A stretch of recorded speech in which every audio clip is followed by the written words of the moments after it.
Hi, everybody. My name is Jen Wilson. I'm the Director of Programming and Advocacy at New England Museum Association, and I'm so happy to have all of you here. A really lovely, robust group for today's conversation about development and annual giving. I'm going to hand it right over to our PAG chairs, Joe April, Kathleen Porter, and Genevieve Burgett, so we can get the conversation started. It's all yours. Great. Thanks, Jen. So I'm going to kick us off today. The style that we're going to do, since there's so many of us, we want to make sure that everybody has a chance to participate in conversation. So me, Joe, and Kathleen are going to do some intros for you all of our organizations, what we're doing with membership and annual fund, and then we'll go over um, some of the tax deductibility IRS stuff that we've encountered on our journeys.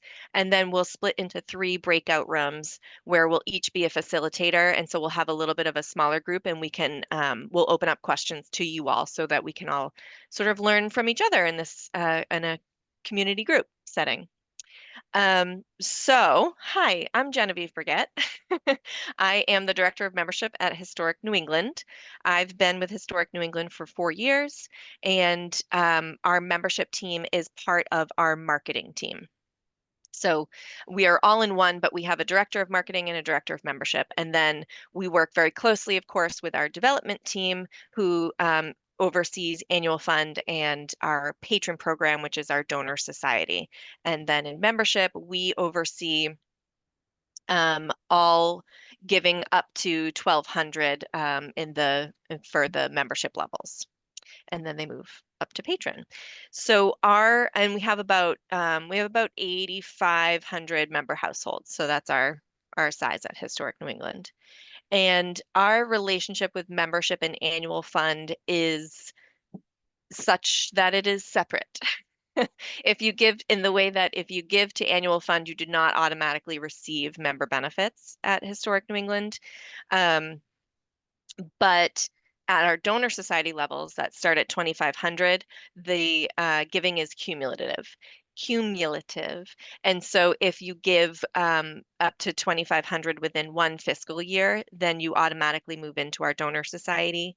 And we're very flexible about donors. If somebody gives us $100 and it came in as annual fund and that's their intention, we put it in that way, and then a month later they're like, wait a minute, I thought I was going to get a membership with that. We're very flexible and we'll switch that over to membership to be in a different campaign.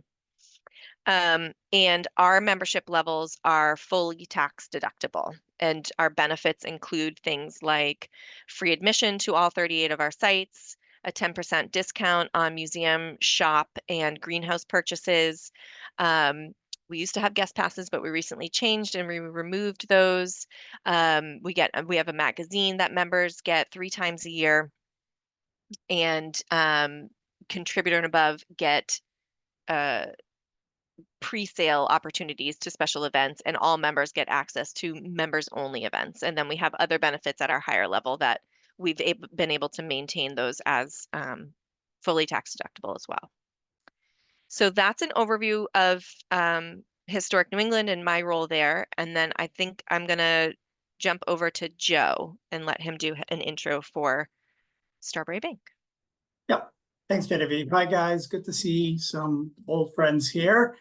So Joe April, Director of Development at Strawberry Bank. I've been at Strawberry Bank since 2017. We're up in Portsmouth, New Hampshire. Our under our development umbrella includes membership, events, sponsorship, annual giving, major giving, plan giving, grants. So we're kind of a medium size, but everything is under one roof. So my journey into membership and annual giving and the merging frankly began with me reaching out to colleagues, most notably Kathleen and Genevieve, which is one of the great strengths of NEMA, right? We all have lifelines that we can call. And the reason I called was we had just wrapped up a major gift campaign. So we're looking at our, what we want to be when we grow up, I guess. And we have 2 separate programs. We have a membership program that ran concurrently with an annual giving program.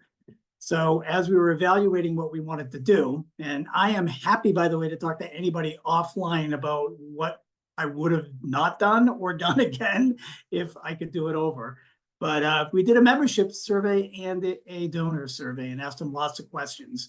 I had some one-on-one interviews. We did some focus groups, but we heard a lot of different things, and things like from major donors, you mean I give you $5,000 yet I'm not a member? I don't understand why. We had people that would say, I gave you X and I want to have 50% off Vintage and Vine, one of our event tickets. So there was a lot of confusion over membership and annual giving. And when you figure that we're also doing 5 events a year, 3 appeals for annual giving a year, ongoing membership, lots of people felt like they were being, their words, not mine, pecked to death by a duck by the amount of times that we were reaching out to them. They just kept getting emails and notices and please give, please give. So we knew we had to do something. Again, I talked to Genevieve, I talked to Kathleen, I talked to Nima, and we ended up by merging the 2 programs and creating a seamlessness. So anything under $1,000 is membership, anything over $1,000 is our President's Club. All of them have benefits, and they're different, obviously, depending on the level. We literally just did this, so I don't know what's going to happen when somebody from the President's Club calls and says, I just gave you $10,000. And I also see that I'm a member based on your website. So I think we're going to have to work out the kinks on that. My understanding is that we're going to make a lot of personal phone calls.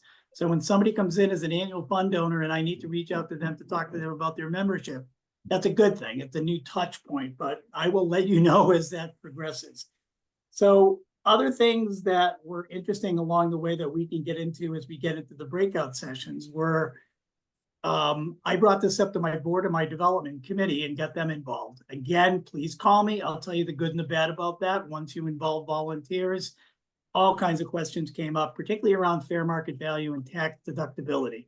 So I did an awful lot of research and did an awful lot of sort of best practices. And I came to the conclusion that there is no one answer for tax deductibility and fair market value. The IRS, and if somebody knows where this is, please send it to me, doesn't have a click here and these are the rules. It's sort of like do due diligence. Here are some guidelines. Here are some rules. We decided to not be 100% tax deductible. We have most of it tax deductible, but some of our levels do have fair market value that lowers the tax deductibility. Last thing I'll share is the one thing that we are going to promote a lot isn't so much the tax deductibility as it is the value proposition. So on our website and all of our mailings, we list what it costs for the membership. I basically have it written down of this is what you would pay if you were to walk in off the street a la carte and purchase everything that you just got. So that disparity is huge. So if somebody gives us $10,000, they would literally need to pay, I don't know, $18,000 to get what they're getting for $10,000 and so on as you trickle down. So that's what we're going to promote. But it was a learning experience. I'm looking to learn from all of you guys as well, because there is no one answer. That's all I got. Well, good afternoon, everyone. My name is Kathleen Porter, and I am the Director of Member Engagement for the trustees. I've been with the organization in varying roles since 2016. The trustees is the nation's first and Massachusetts' largest preservation and conservation nonprofit. The trustees is here to protect and share the Massachusetts special places that people love for their exceptional scenic, historic, and ecological value. Together, we help protect over 47,000 acres and 120 miles of coastline across the Commonwealth. In my role, I help to oversee all aspects of the membership journey for all of our general membership giving under $1,000. So this includes membership giving under $1,000 and any unrestricted operating under $1,000. In my role, I oversee acquisition, retention, cultivation, membership marketing, and customer service for the organization. We are on the larger side of things with 90,000 households and annual revenue goals just shy of $9 million. We have an annual retention rate of 70% or more, and our members truly believe in the mission of our organization.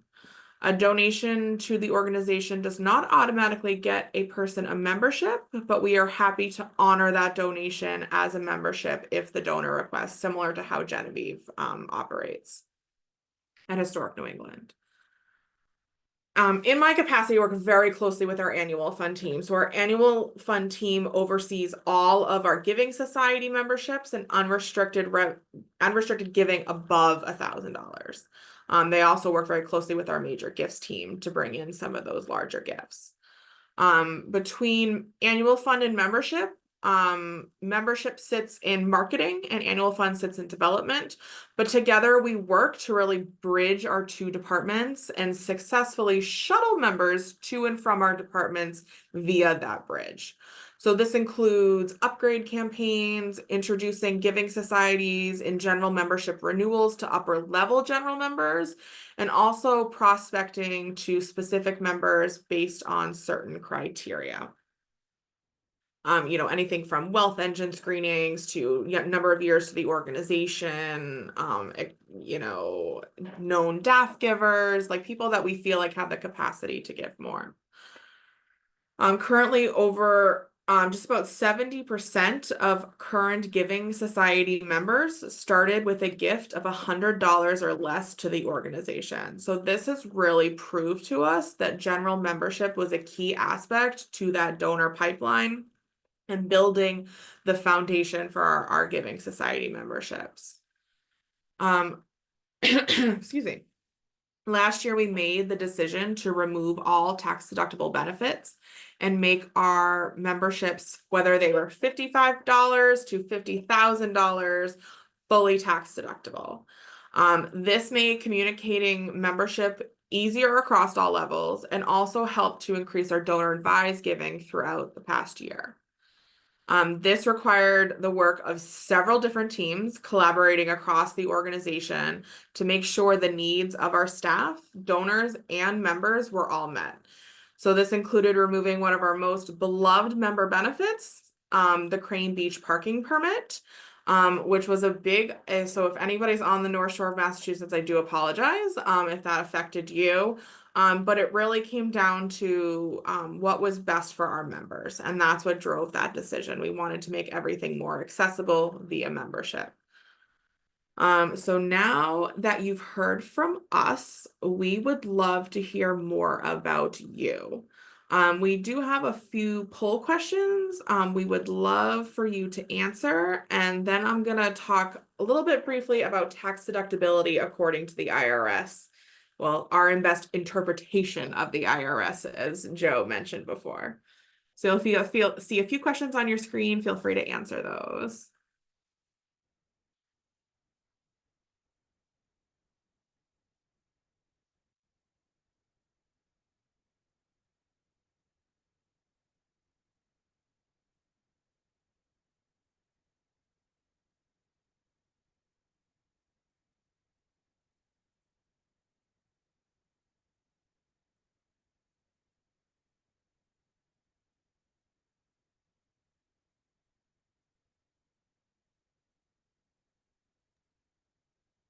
We're so close. We're at 40 people so far. I think we have 47 participants. So close.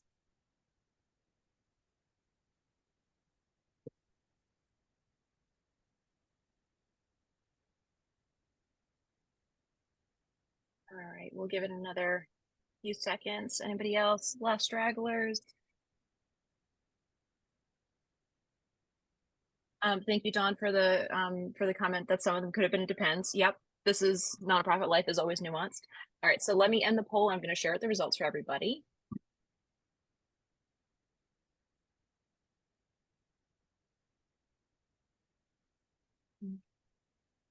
Great. So it looks like a majority of people are in a smaller organization, mostly working in development or other departments. Let's see. And membership is mostly fully tax deductible for everybody. So that's a good sign. Yeah, that's interesting to see. Yeah. It's definitely, it makes things for us in the fully tax deductible realm, it definitely makes things easier come tax receipts even. So Mm-hmm. great. So Great. Thanks everybody for answering that. It gives us a good picture of our group here today. yeah, definitely. And Jen, if you wouldn't mind sharing that for me, we can get started on that. On our tax information. Yep, and I apologize because my Mac is not liking a PowerPoint presentation, so I can't put it in full screen, but we'll make it work. Okay, if you need me to, I can try to do it too.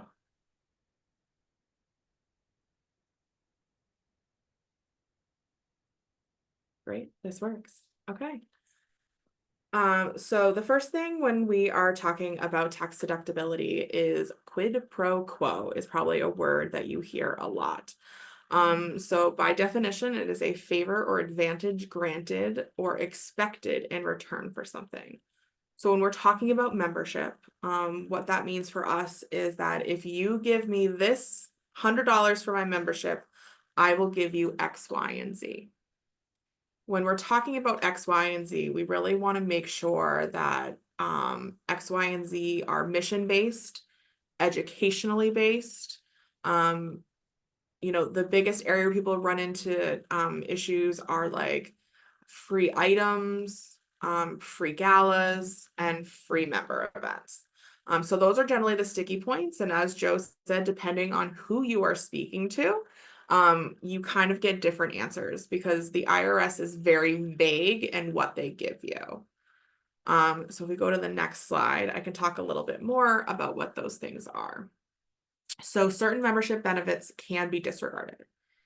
If offered as a benefit of a membership for $75 or less, and this is from the 2023 thresholds, which actually went up from $55 recently. This includes rights or privileges that can be exercised frequently during the membership period. So free admission, free parking, discounts on events, programs, retail, cafes, or preferred access to goods or services. If we're talking about events, admission to member-only events, as long as that cost is $12.50 or less, it does not induce a tax deductibility event.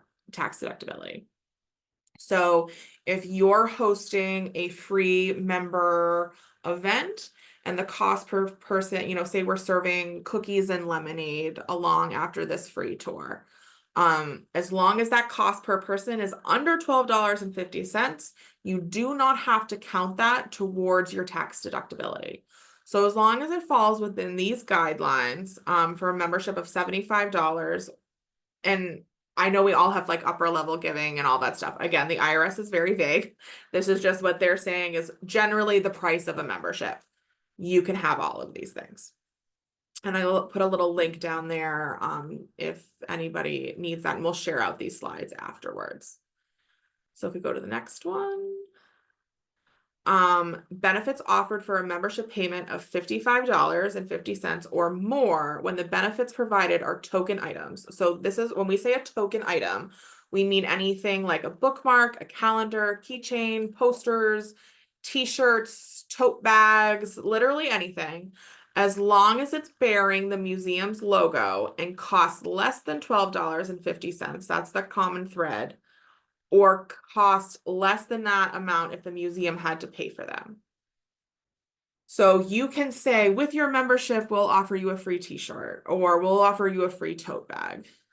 You just need to make sure that, again, that cost is less than $12.50. The biggest way to get around this is to make sure that that item is not sold in your retail shops. If that item is sold in your retail shop, the value is no longer the cost of the item, but the cost to the consumer at your retail location. So if you're selling a t-shirt for $25, but it only costs the organization $10, the value of that item is now $25, not $10. So big rule of thumb when you're giving away free items is I always say it used to be $11. So I would say keep it around 10, make sure it has your museum or organization's logo on it, and also make sure that it's not sold in any type of retail capacity.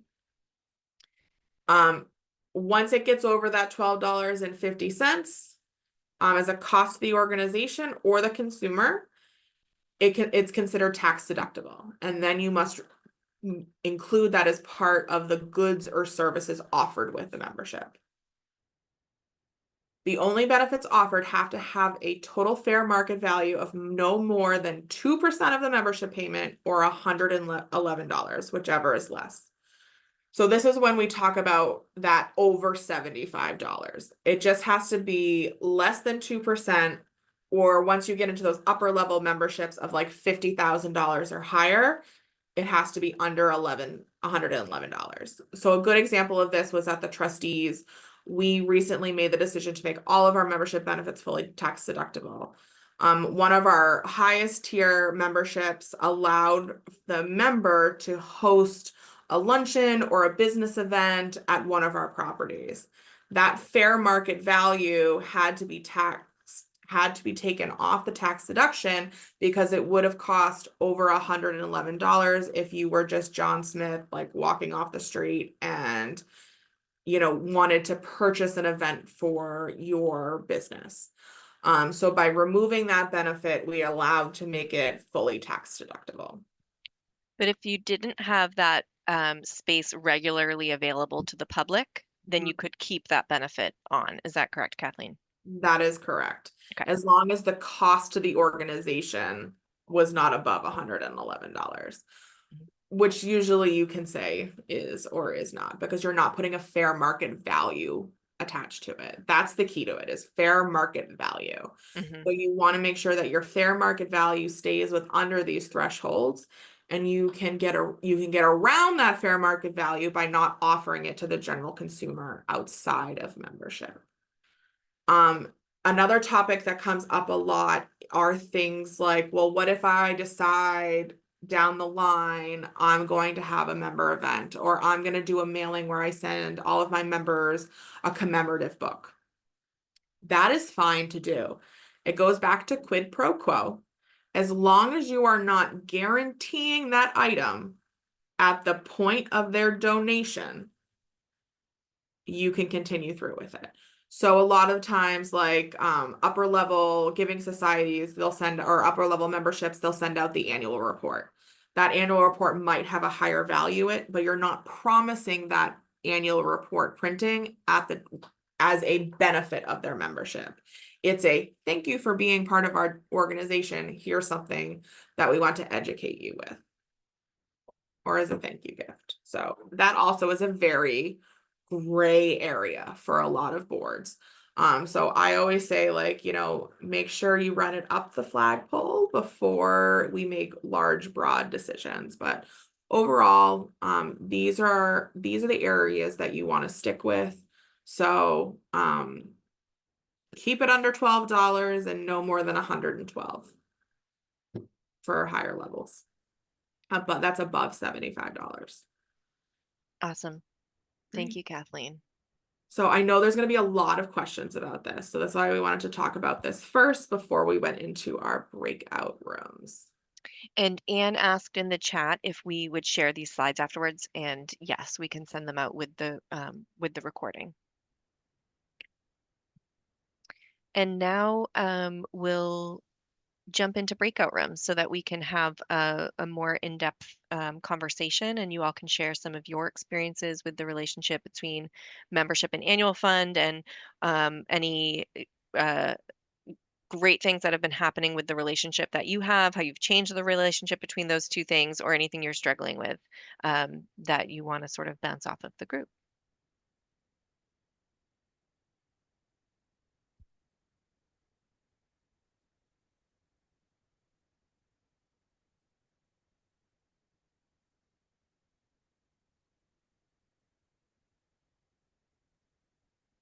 And Kathleen, Joe, and Genevieve, I'm assigning you right now to rooms.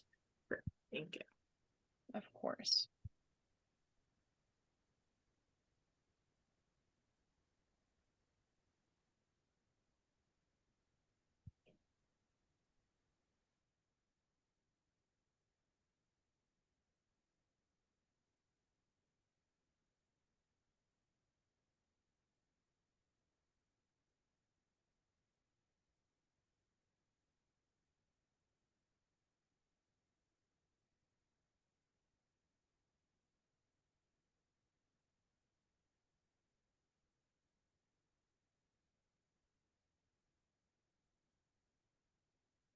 recording button. Recording in progress. Recording in progress. I am also Okay. going to share our contact information really quickly. So while this is being recorded, Yes, good thinking, Kathleen. yes, can everyone see that? Yes, great. Oh So my God. here is our great photos of all around. 20-year-old photos, I might add. Note to self, update your photo, dude. That was like from college or something. Wow.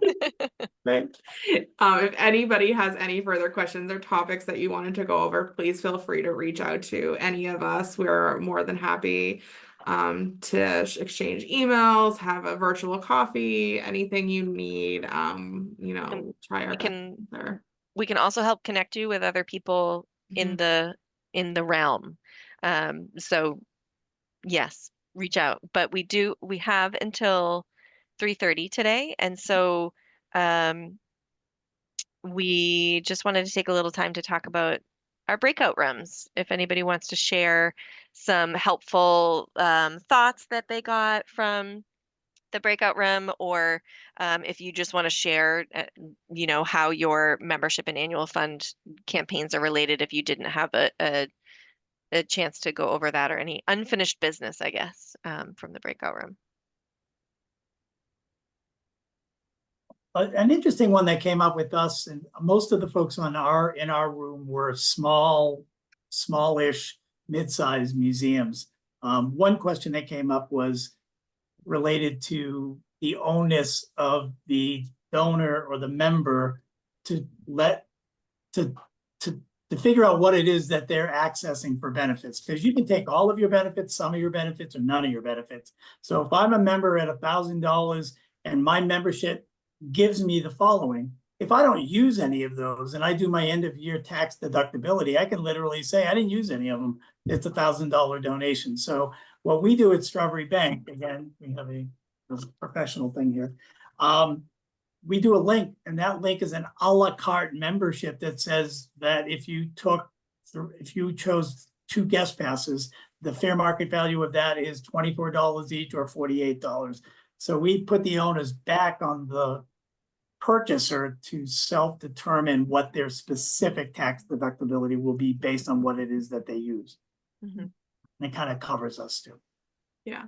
So we were in the middle of a great conversation that had popped up, and the question was around whether or not to give a discount towards a membership. Like, how does that work if you offer, hey, if you come back to us, here's 15% off your membership, but then next year you're at full price. I am probably on a lone island with this one, but my advice is don't offer discounts.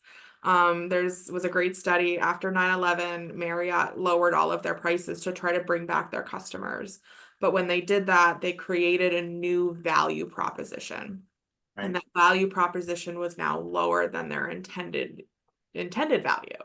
So when you're used to paying $100 for something instead of $200, you're not suddenly going to want to go, hey, I'm going to pay $200 for that same thing I just paid $100 for. So creating those discounts, while they can be attractive, can drastically lower your retention rates. And then what will happen is you'll have people that are only shopping the discount. They'll lapse, they're waiting to come back, until that discount arrives. What I've seen a lot of success with is particularly in, acquisition campaigns, is offering like 2 or 3 additional months to their membership. So instead of doing that 12-month membership, maybe make it a 15-month membership. So it's kind of that introductory offer. It gets them a little bit more, but that value proposition isn't altered in that moment. Yeah, we've also done things like we have a skating rink during the winter here. So when literally a couple of weeks from now, we have Fairy House tours. Email me about that one too. But we'll have 1,000 people here.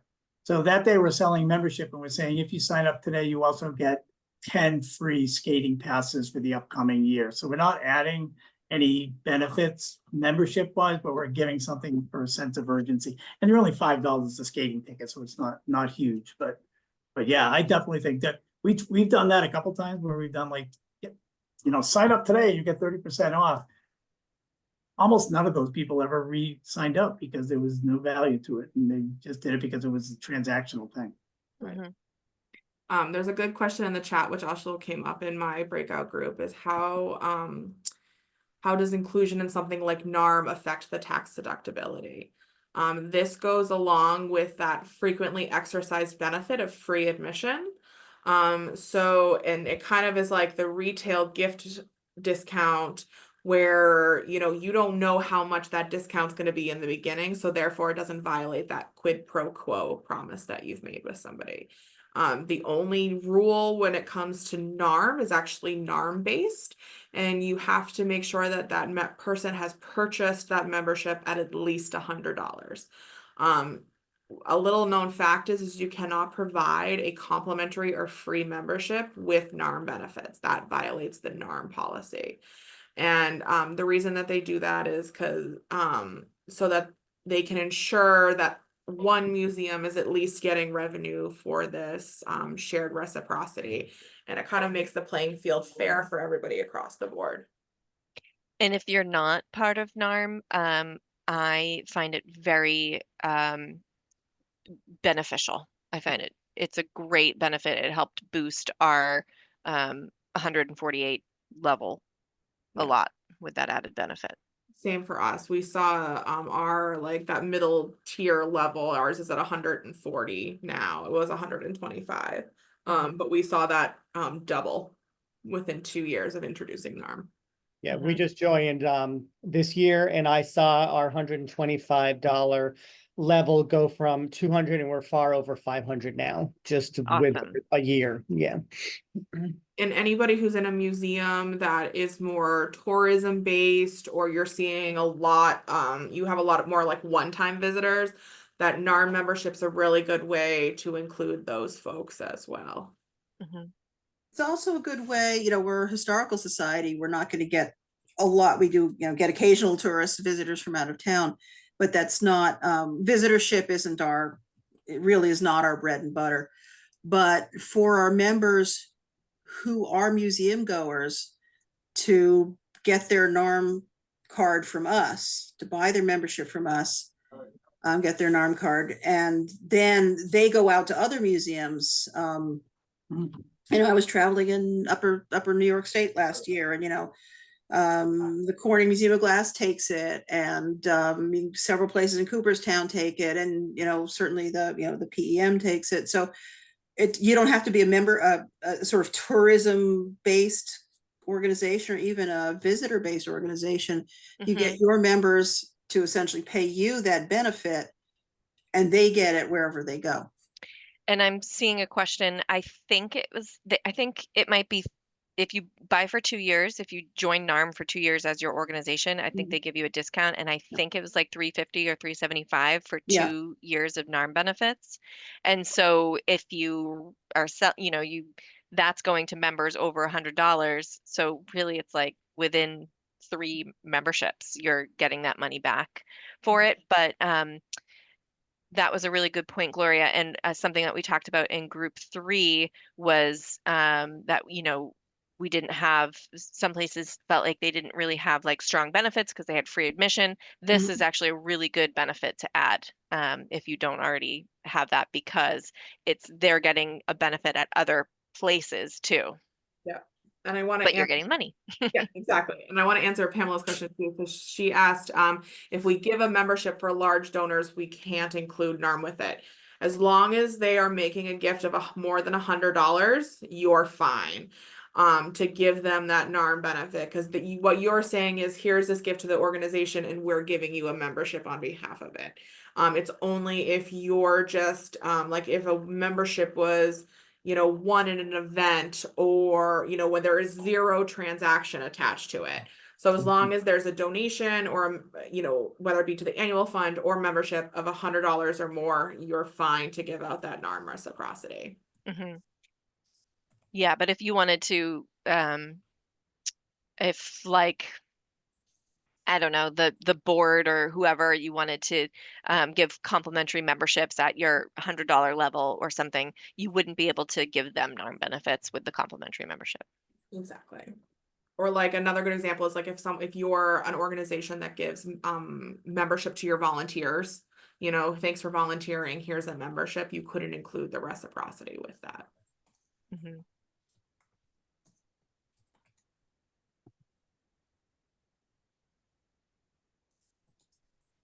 These are all really great questions. Anybody else have any questions or things they'd like to share that didn't get to be shared in small groups? I did actually in our group, I talked about the organization that I'm with, History Cambridge actually eliminated its membership program last year, prior to me joining the organization. And I wondered if anybody in the big room here also has eliminated their membership program. If so, I'd love to talk to you about how that's been going. I think there was one group that had been considering it. That is a movement I've been seeing with some organizations. You yet have an idea what the impact is? Um, Or Yeah, is I it mean, too History soon? Cambridge, History Cambridge is it's definitely a small organization. I think they had decided they wanted to, there was a number of different reasons why they did it. One of them was just, staff capacity to not focus on so many different giving campaigns, Mhm. membership, annual fund, corporate giving, et cetera, et cetera, et cetera. And also from the visitor's perspective, having visitors that were primarily altruistic in motivation rather than transactional had been another thing. They Mhm. also were really interested in kind of being able, most of their transactional benefits that were associated with their membership program were things that they wanted to be able to give to people for free. They wouldn't have to pay to get those special things. That was something that was really important for the organization. And so I think they're still kind of feeling this out and communicating about it. But I don't think that they don't have a full year yet under their belt with that gone. So if anybody else has any thoughts about, you know, shifting emphasis away from membership onto something instead like annual fund or another individual giving program. How's the revenue offset though on that? I Yeah, it's mean, still TBD on the revenue. I think, they had always been more focused on annual fund anyway. So actually, my expectation is that there won't be much of a distinction. People are still giving to annual fund just like they had before. Is there a loss of benefits? Like, did you have significant benefits with membership that then went away? So this prior to my joining them, my understanding is that they they really didn't, there really wasn't any loss of benefits. It was sort of Mhm. like, I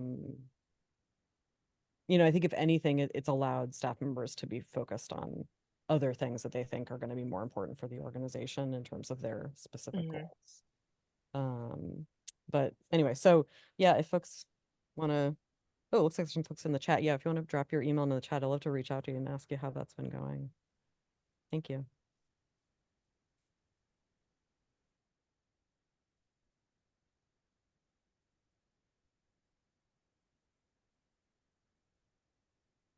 Any other thoughts that we want to share?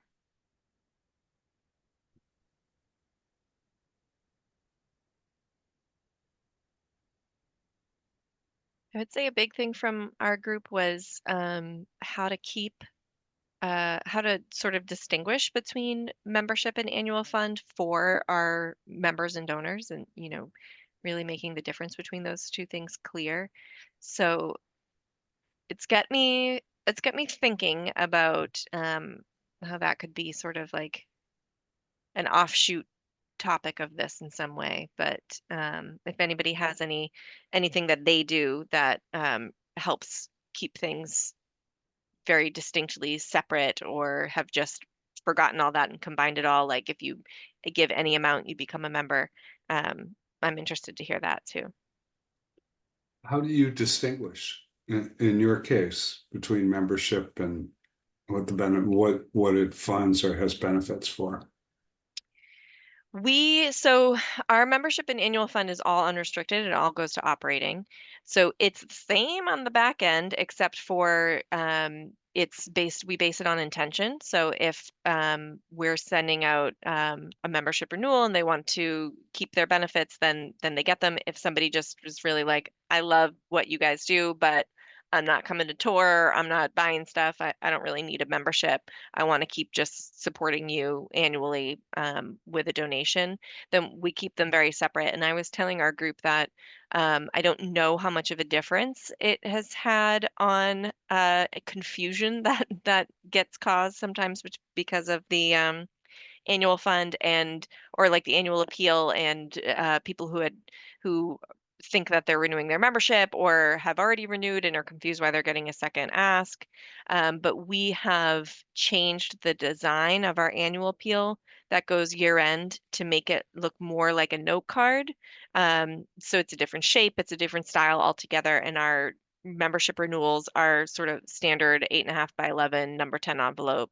Um, you know, the look and feel are very different. I don't know yet if that's had an impact on any lessening of confusion, but that's one thing that we've done.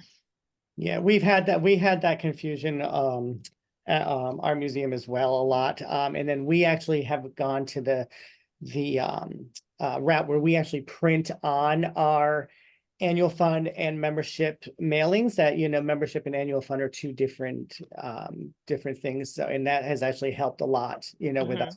They know, oh, okay, yeah, this is my membership renewal and this is my annual fund appeal, and kind of like what you do, our annual fund appeal is designed totally different from our membership renewal mailings. So it kind of Where are you, the Nathaniel? Florence Griswold Museum in Old Line. Yeah. One thing that we talked about this briefly in breakout group one thing I added onto my appeals, which dramatically reduced confusion, is we added in the words above and beyond your membership dues. That really makes a big impact and really helps separate between what is appeal and what is membership. Also, just pro tip, when you're doing an appeal letter, cheap paper, one color, make it look as inexpensive as possible, because then it makes the donor, especially in New England, feel like, oh, they really do need my money. Look how I always say, like, look how terrible this looks. Just like, please give me money. Oh, that's funny, Kathleen. There's a question in the chat about electronic memberships. Is the question about electronic outreach or electronic? So we do digital membership cards. We do electronic outreach as well. Does anyone have, are you all doing mailings, like physical mailings or electronic mailings or both? And which do you see more revenue return from?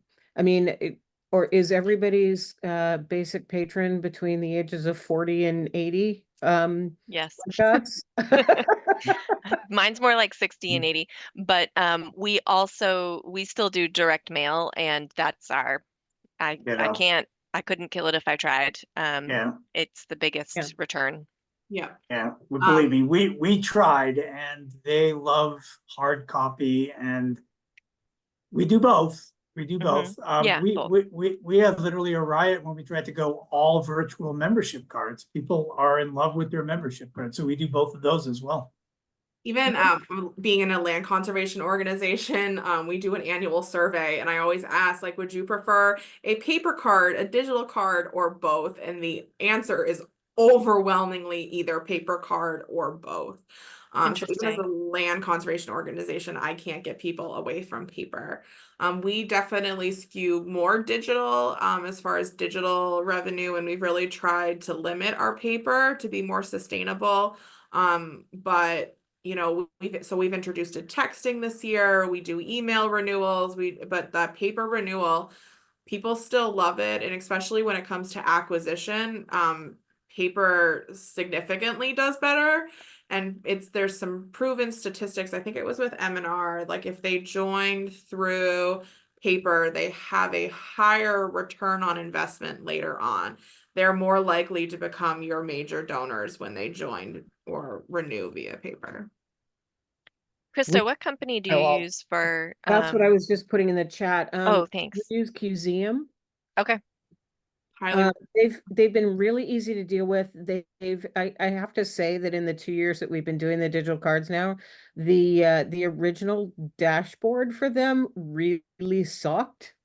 And it's gotten much better now over the last couple of years. So it's much easier to go in and edit one card as opposed to uploading entire batches and not figuring out where that batch hung and all that kind of crazy stuff. Yeah, we Cool. use, same thing, we use them and they've gotten a lot better. They integrate with Alltrue, which is our CRM, so it's a good group. I think I cut somebody off before. Sorry. No, I was just saying that we had tried to go digital here as well, and putting QR codes and everything in websites and trying to gear everyone to do electronic giving, and the majority of us, like renewal time, we get like hundreds of renewals in the mail. Everyone still wants to just mail their membership in. They'll even write their credit card number down and mail that, and it's like, do that online. We don't want your credit, but they still want to do everything through the mail. And we just went digital membership cards this year with QZM as well. We use Alltrue as well, and I will say the majority of our people, we give them the option because we had to, that they want a physical card as opposed to a digital membership card. Yeah. Mm-hmm. So we have a, last thing for me, we have a lifetime membership that we give to people that have done either X dollars or have contributed over a period of time. They're actually name tags, which people love. They wear them on campus, and we have like a dozen to 15 of those, and it says right on there, not Joe April, but Joe April, lifetime member of Strawberry Bank Museum, members since, and we put their date on there. It's sort of like going to Market Basket, right? It's like I've been working at Market Baskets, and but people love it, and they become ambassadors for us, and they're generally people obviously that have the capacity or are known in the community. So That's a neat idea.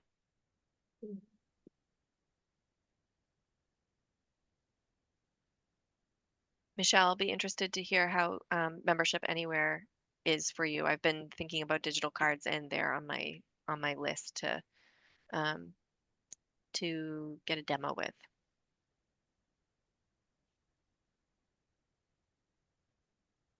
We have a couple of minutes left. I think we answered all of the questions in the chat, but did anybody else have any final questions or thoughts they'd like to share?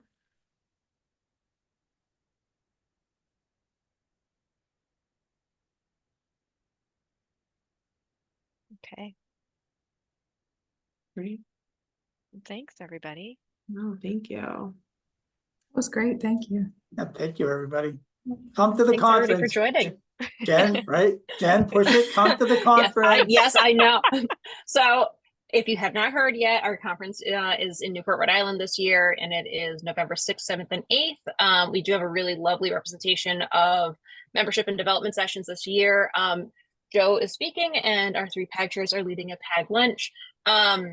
So we'd love to have you, or registration is open a couple of weeks ago. If you have any questions, feel free to reach out to NEMA. You can reach us at conference@nemanet.org. And regarding this session, the link, the recording will end up going out later this week when we upload it to YouTube, and I'll also send out contact information for Kathleen, Genevieve, and Joe as well. All right. Thanks, everybody. Take care. Thank you. Thank you.